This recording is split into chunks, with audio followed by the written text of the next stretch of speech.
Today on Newsgirls, Governor's stockpile abortion meds was convened by California's Gavin Newsom. This week is the 3-year anniversary of the Dobbs decision. We've even seen state-sanctioned data breaches. Bezos' controversial wedding. Reports estimate the wedding will cost up to $20 million. Local groups are planning protests for every single day of festivities. If you are friends with Jeff Bezos right now, you are showing us that you're complicit with Trump. And passenger pigeon de-extinction, which was apparently like the most abundant bird in North America, if not the world at one point. Cover the ground in several feet of guano. How do you go about bringing them back?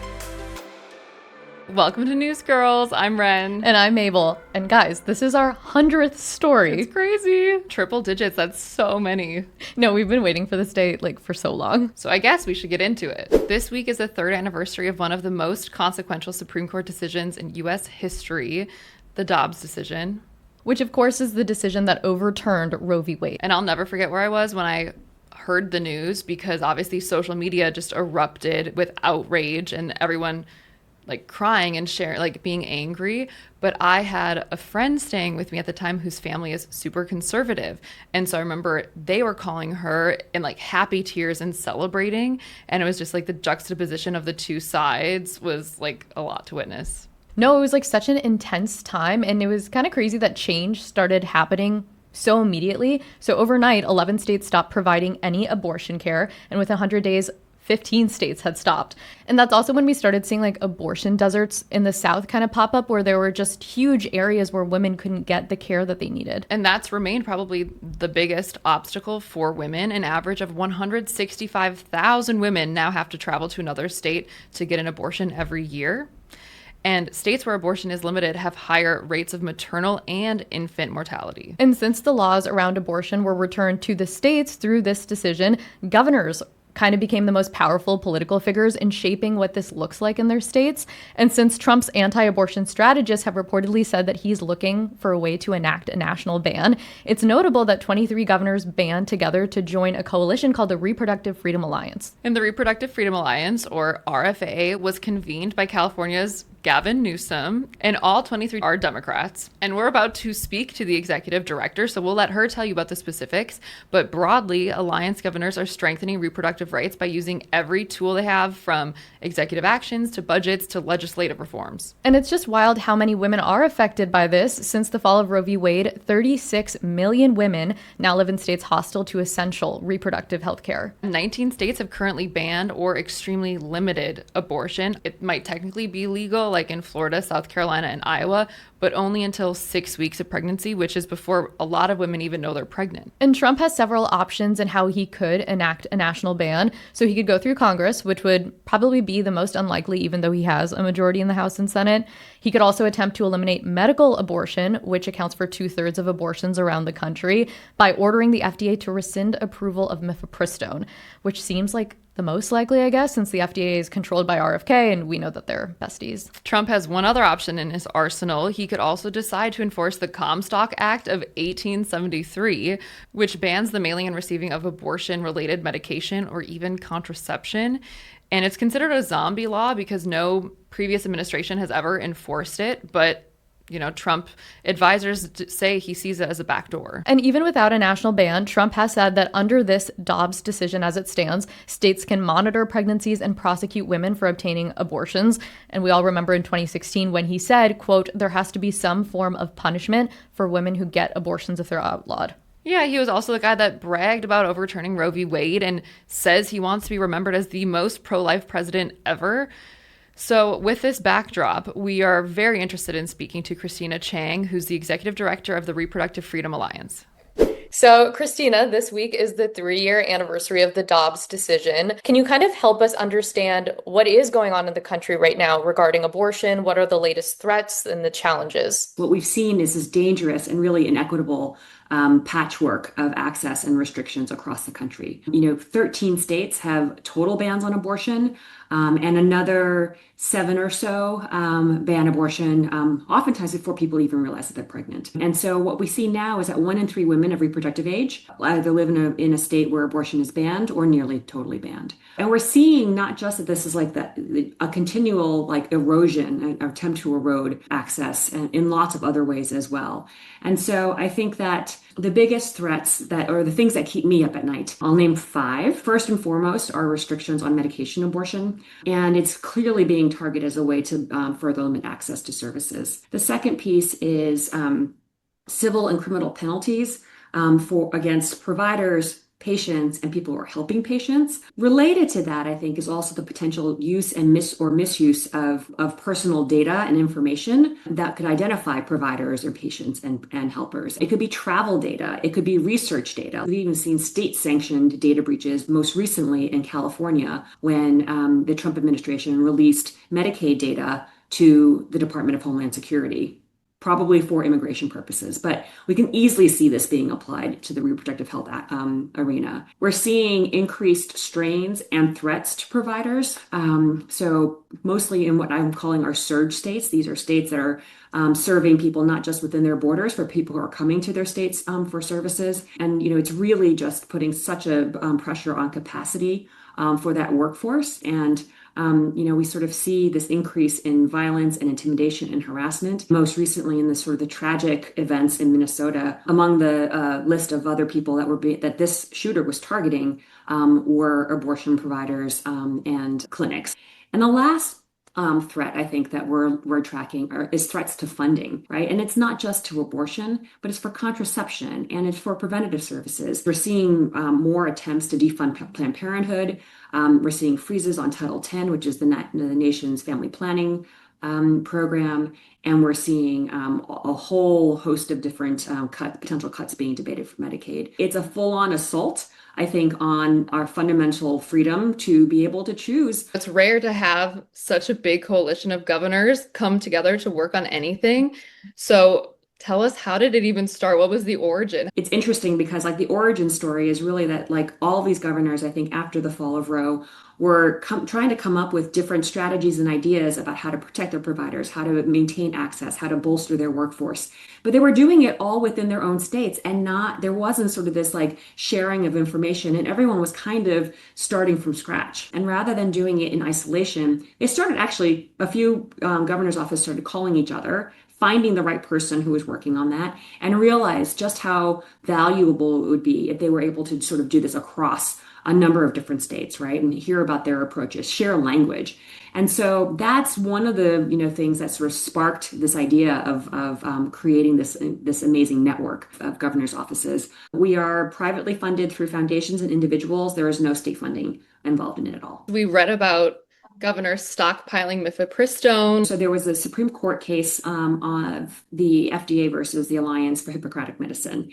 And that was where we were seeing sort of the first volley, right, to try to restrict mifepristone. We ended up across multiple states accumulating 350,000 doses of medication abortion. Luckily, that didn't have to come to pass. The Supreme Court did not rule on the case, but and it was dismissed. So we were looking into all the avenues that Trump has if he wants to enact a national abortion ban. What is the mood in the alliance? Do you think he's going to do one of these things? And is that kind of the worst case scenario that you're preparing for? It's hard to speculate on what they're going to be able to do. We are gaming through all of these different scenarios and doing some planning around that. And the really powerful thing about these governors is that they have, they're pledged to use every tool that they have at their disposal to be able to ensure that we're protecting and advancing access to your reproductive health services and defending your rights.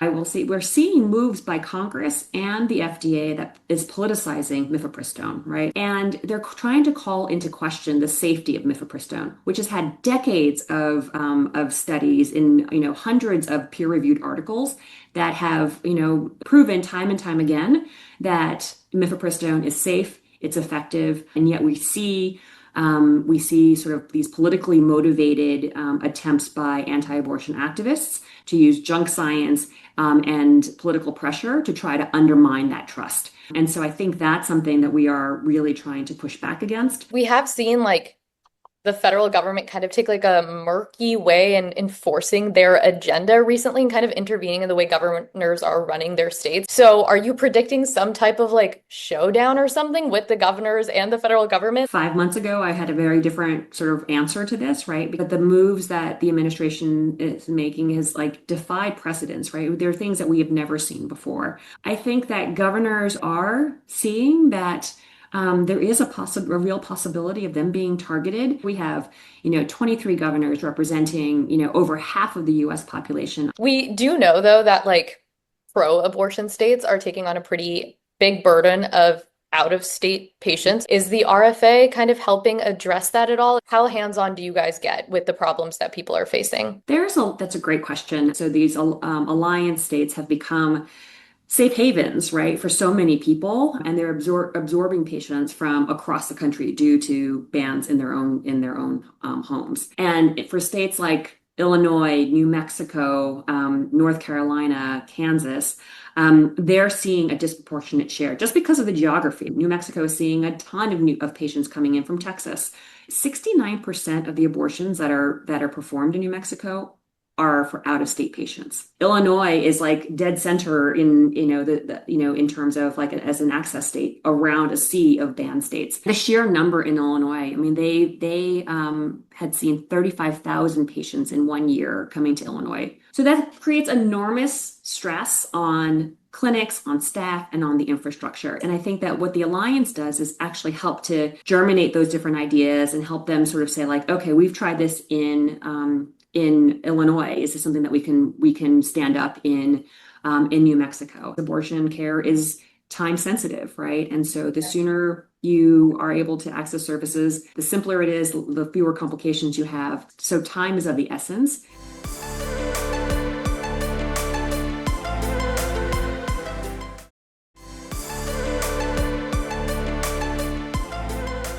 The wedding of the year is finally upon us. Today, 200 lucky guests will flock to Venice, Italy to celebrate the love of Amazon owner Jeff Bezos and former journalist, part-time astronaut Lauren Sanchez.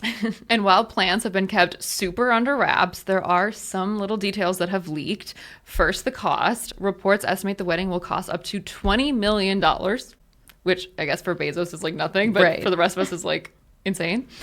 And that includes a fleet of water taxis that they've booked for their guests. We have heard is supposed to be at the Misericordia, which is a former charity turned events hall that was originally built in 1308.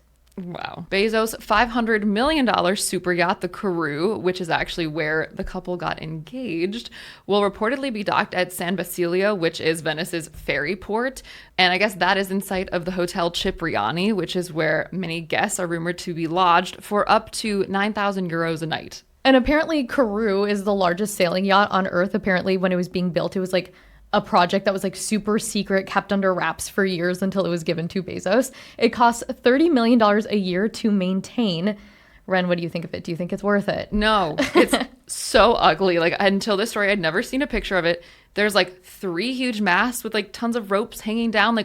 Why would they want that? Aren't yachts supposed to look sleek and sexy? No, it's so ugly, but hopefully we'll see some nicer yachts in the coming days because the guest list is supposed to be star-studded. It's not public, but AP reports that fellow space traveler Katy Perry will be there. Oprah Winfrey, Mick Jagger, and Ivanka Trump have all been invited. And then other rumored guests include Gayle King, Kris Jenner, Kim Kardashian, Orlando Bloom, Bill Gates, Anna Wintour, Leonardo DiCaprio, Karlie Kloss, even the Queen of Jordan. And because most of these celebrities will fly in on jets or boat in on their yachts, plus Jeff Bezos' super yacht, this wedding is going to have insane carbon emissions. And that's one of the many reasons that Venetians are pissed about this wedding. So it looks like local groups are planning protests for every single day of festivities.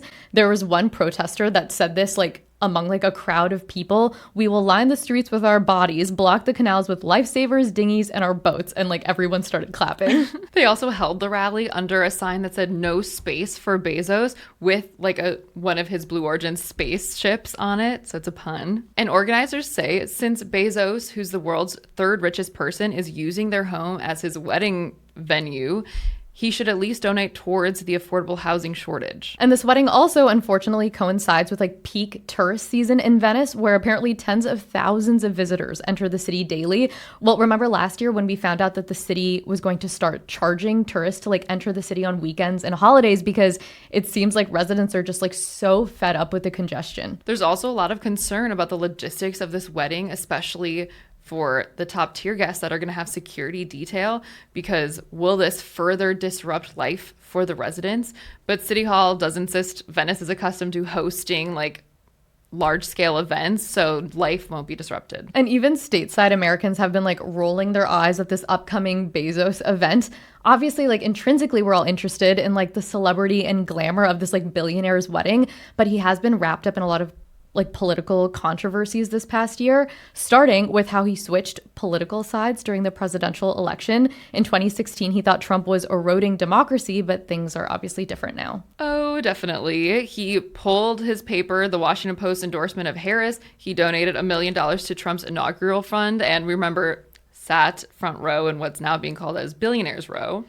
And this is weird. Amazon reportedly paid $40 million for a documentary featuring Melania Trump, and most of that goes directly to the Trump family. That's so weird. I had no idea.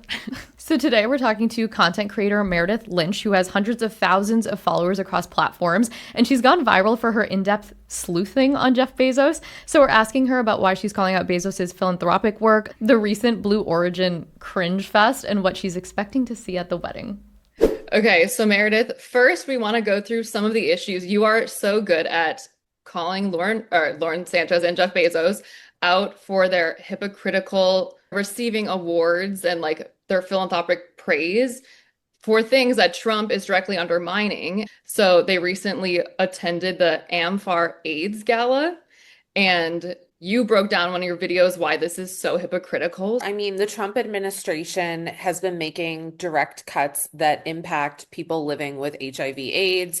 I believe the big, beautiful bill, which, has big cuts to Medicaid, also could see huge impact on that. And what's really interesting is that AmFAR themselves have come out and said what Trump is doing is really bad.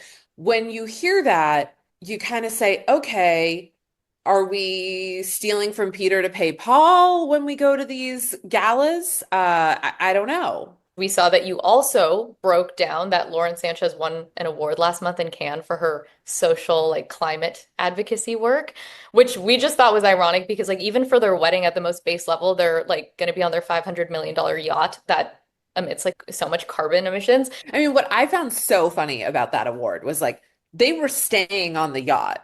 And the yacht is a well-documented climate justice nightmare, okay? So to leave the yacht and then go to get this humanitarian award for your climate advocacy work, I know people say it all the time, but I think make it make sense. And I think, what's concerning to me is that more people aren't realizing the disconnect here. No one's calling it out. Everyone's just uplifting it for the most part. Do you think they just want to stay in their good graces so badly for the potential donations down the line?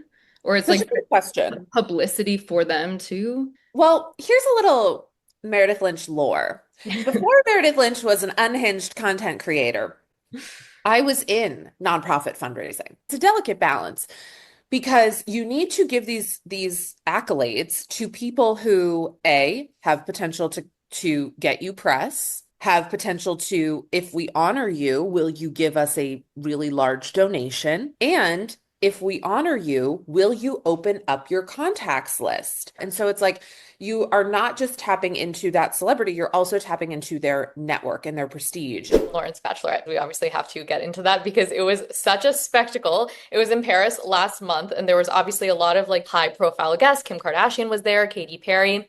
You sleuthed out that some of the guests run charities of their own and are very like outspoken critics of Trump, yet are good friends with Bezos and Sanchez. So can you tell us about what you discovered? I guess they've bottled delusion. I mean, when I see Eva Longoria there, when I see Elsa Marie Collins there, she has an advocacy platform about refugees and immigration and the border crisis. When she was at the bachelorette party, she's literally posting Instagram stories that are like, "Crisis at the border," and you're like, "Yeah, guess what? Your friend sitting next to you has the cell phone number of the person who could stop the crisis at the border." I don't expect any more from Kim Kardashian or Kris Jenner. Like, they have really shown us who they are. Moving on to, I think, one of all of our collective favorite moments of pop culture in at least this year was the Blue Origin all women empowerment space flight that completely broke the internet.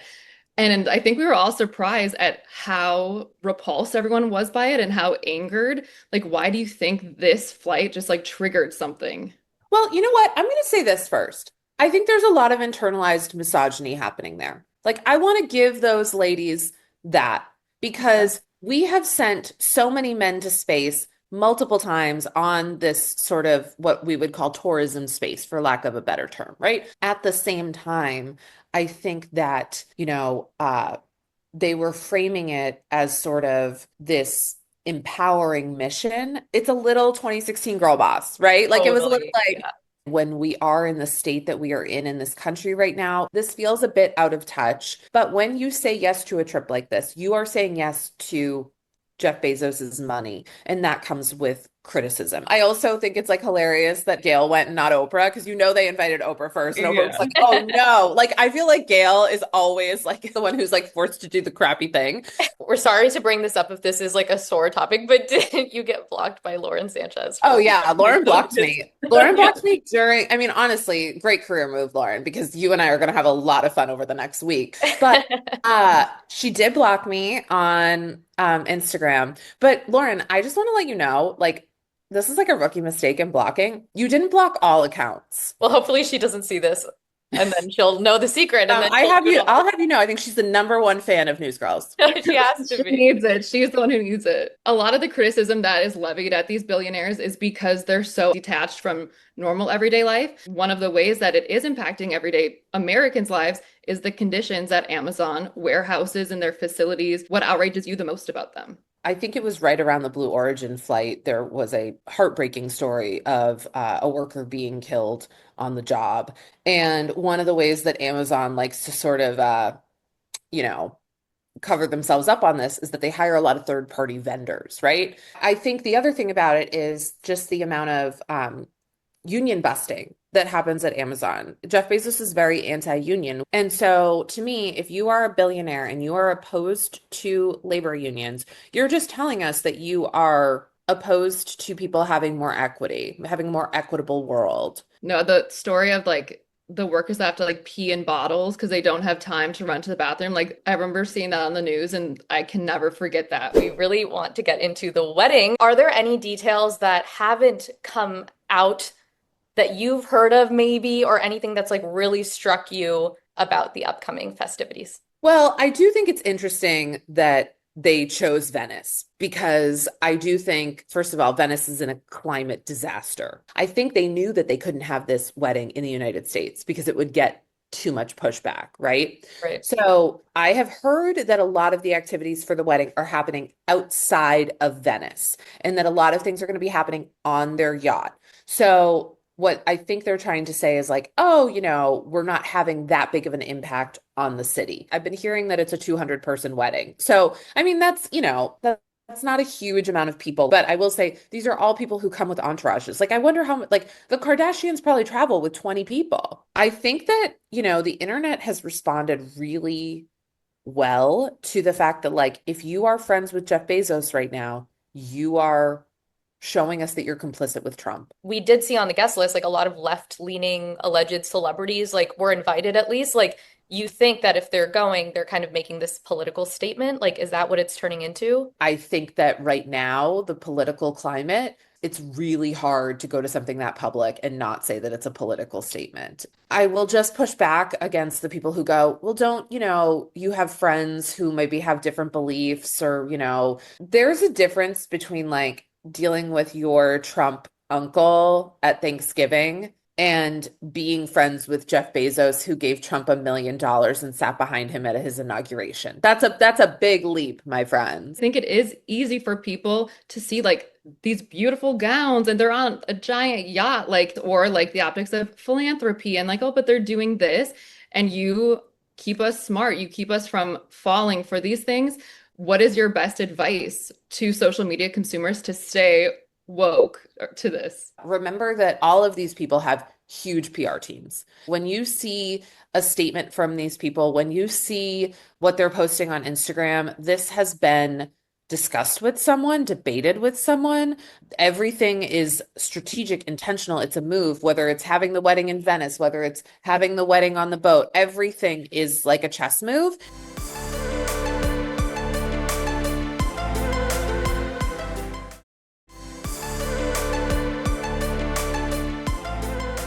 We all remember a couple months ago when scientists brought back the dire wolf from extinction, which was very exciting for us Game of Thrones fans. But besides that, these wolves went extinct 13,000 years ago, so this was a very huge scientific achievement. Yeah, to pull this off, scientists analyzed the DNA from a 13,000-year-old tooth and a 72,000-year-old skull, which is crazy. And then they edited the genome of a gray wolf to match as closely as they could get it, and then transferred the embryos to dogs to be surrogate mothers. But all the excitement died down pretty quickly because there was a lot of criticism from the rest of the scientific community saying that these dire wolves weren't actually dire wolves. Quote, what Colossal Bioscience has produced is a gray wolf with dire wolf-like characteristics. That is not a de-extincted dire wolf, rather it's a hybrid. So basically scientists were saying that because dire wolves and gray wolves broke apart from each other genetically like 6 million years ago, so much has changed like through evolution over the last 6 million years of gray wolf development. Like there's so many genetic differences now that it's impossible to edit the genome to match direwolf because too much is different. So basically what scientists are saying is they just altered it to look like the direwolf. It has like the fluffy white fur. It's a little bigger, but it's not, it's just like a hybrid. But if this actually did work, the direwolf would have been the first like de-extincted animal. I literally hate de-extincted, but that's what it is. No, it sounds so dumb. Like, it's obviously, like, it doesn't sound normal, but we checked. That is the right way to say it. Yep. But scientists are looking at, like, other animals to potentially bring back what actually might be the first de-extinction. So there's some that you've probably heard of. The Tasmanian tiger, not to be confused with the saber-toothed tiger from Ice Age, because that's what I think of, but it's different. Or the woolly mammoth, or the dodo bird. There's also some like random animals that they're hoping to bring back, like the Australian gastric brooding frog. They're so weird. I guess males swallow the fertilized eggs, brood the young in their stomachs, and then projectile vomit birth them. Mabel has been so fascinated by these guys. There's also the Pyrenean ibex, which is a subspecies of wild goat, the oryx, which is an ancestor of cattle, and the quagga, which is a subspecies of plain zebra that has brown and white stripes. And then they're like plain brown on the back. But today's story is on the last animal on this list, which is the passenger pigeon, which was apparently like the most abundant bird in North America, if not the world at one point. They had cobalt wings and like a peachy breast. And apparently they flew in these huge flocks that would block out the sun. And their collective beating was so loud that it would shake the ground. And there were like billions of them until one day it kind of felt like they all disappeared. Well, that's because they quite literally did. Throughout the 19th century, they were netted, clubbed, shot from the sky. They were poisoned with whiskey-drenched corn or asphyxiated with smoke and sulfur until their population dwindled so much that the only remaining survivors were in captivity. And then ultimately, they all died out, the last one dying at the Cincinnati Zoo in 1914. So we spoke with lead scientist Ben Novak, who's leading the Great Passenger Pigeon Comeback with the nonprofit Wildlife Conservation Revive and Restore. So Ben, just to start, outside scientific circles, a lot of people don't really think about the passenger pigeon. So how did you become so passionate about bringing them back? I would say the truth is that not even in scientific circles do people think about the passenger pigeon that much. So in truth, there's just like this weird group of people in the world. Some of them are scientists, some of them are science enthusiasts, and others are just from any other walk of life, but they've all got one thing in common, and that's that they like fall in love with this lore and history of the passenger pigeon. And so I opened up this book on Audubon conservation. This is the honest story. I just saw the picture and I fell in love. That's Oh, right there. Cool. that started everything. We have noticed that a lot of the animals that scientists are choosing to at least try to bring back do benefit society in some way. Like Ren and I were reading about how like mammoths that they're thinking of bringing back are supposed to help like compress permafrost. So what is the rationale in bringing back the passenger pigeon? So aside from just kind of being in love with the bird, when I first started reading about them, I thought, okay, a billion birds in one spot must be doing something in the environment that's big. Huge flocks were noted to come into an area of forest, overcrowd the branches, break branches down off the trees, break entire trees over. And then if they were eating in an area, they'd consume all the food and turn all that food into poop, and they would just cover the ground in inches to several feet of guano. Lovely. And that sounds really, really, really kind of terrible from some angles. People are out there doing controlled burns to try and save forests. They're going out and doing things to create disturbances, the way that a storm would or a natural wildfire. And they've recognized that those disturbances are vital to preserving the biodiversity that we have, because you can't just have forest. It has to be a dynamic forest that's constantly changing. And when I was looking at this, I was like, oh, okay, well, the pigeons were flying somewhere every few weeks and causing this mayhem all the time.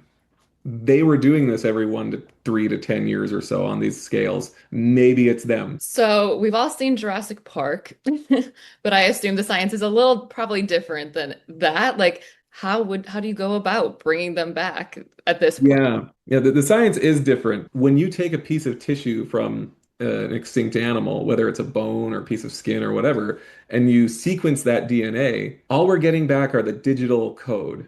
The actual DNA molecule is technically gone. You would never be able to like pick out that original passenger pigeon molecule and start piecing them back together. But what we can do is when we have that code sequenced, we can resynthesize that code from the data and build living molecules from it. So you go to the one gene and go, I'm going to cut out the band-tailed pigeon bit here from the living band-tailed pigeon and put in the passenger pigeon sequence right there. And now we've got a band-tailed pigeon genome that's a little bit more like the passenger pigeon, until you've changed enough of the code that you get an animal that starts looking and behaving like your extinct species so that it can fill the ecological role. You mentioned that there has to be like billions or just so many passenger pigeons to cause enough like disturbance in forests to really have that ecological benefit. How many are you planning on making? Because some of the criticism we've seen is just like, okay, are you just going to make like billions of these birds and then we just like see them everywhere we go? Yeah, so we don't know yet the number of birds it will take to start having a beneficial impact in the forest. We're also trying to look at what the carrying capacity or the limit of how many passenger pigeons can survive today and the amount of forest we have will be. It will have to be millions of birds to create these disturbances. So that is why a project like this will take more than a century to accomplish. Wow.